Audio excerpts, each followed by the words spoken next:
Bonsoir et merci de nous rejoindre sur Al24 News pour ce nouveau flash. L'actualité de ce samedi marquée par la visite du ministre algérien des Affaires étrangères en Iran.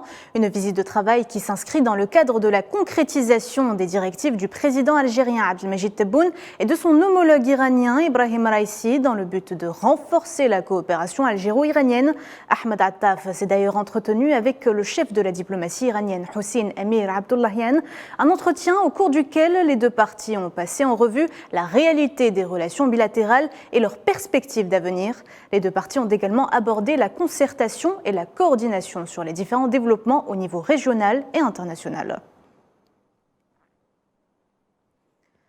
22 personnes, dont 20 supplétifs de l'armée, ont été tués vendredi dans 2 attaques terroristes dans le nord et l'ouest du Burkina Faso, indiquent samedi des sources sécuritaires et locales. Et c'est le village de Koksa Blogo, situé près de Boulsa, chef-lieu de la province au centre-nord du pays, qui a fait l'objet de l'attaque terroriste. Dans le riposte, les éléments de l'armée ont également infligé des pertes à l'ennemi. Et puis, insécurité au Mali, 3 civils ont été tués et 11 autres blessés à la suite d'une double attaque perpétrée dans le nord du pays contre un convoi logistique de la MINUSMA. C'est ce qu'a annoncé dans un tweet la mission onusienne. Pour rappel, cette double attaque intervient au moment où la MINUSMA doit quitter le pays au plus tard le 31 décembre prochain.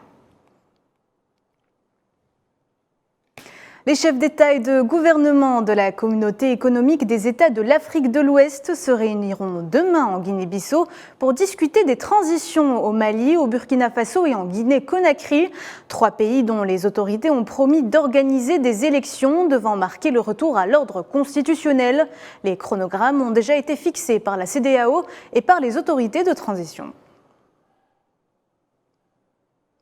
Reprise des affrontements entre l'armée et les forces de soutien rapide dans la capitale soudanaise ce samedi. Avions de combat, bruit de canon et nuages de fumée noire ont été constatés à Khartoum, et ce malgré les nombreuses trêves et les différents appels au dialogue depuis le début du conflit en avril dernier.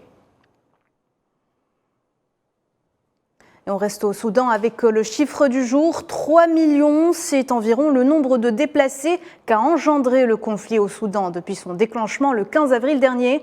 Un chiffre qui, selon l'Organisation internationale pour les migrations, est appelé à grimper davantage.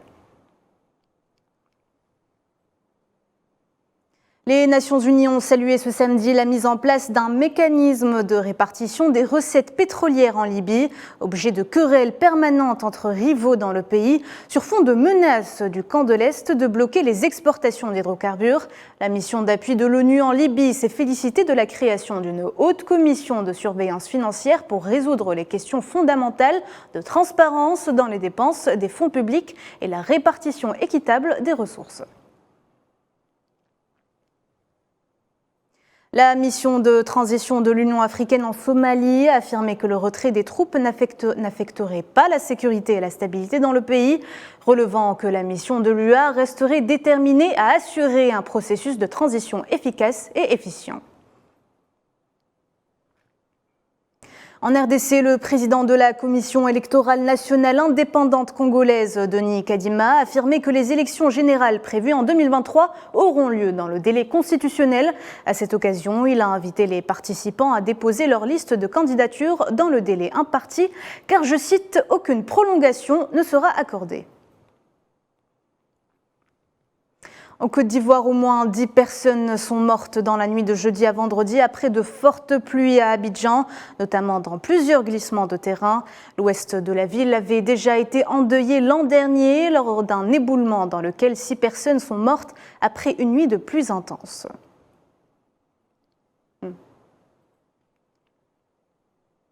C'est la fin de ce point de l'actualité. Merci de l'avoir suivi. Je vous donne rendez-vous à 19h pour le journal de la rédaction.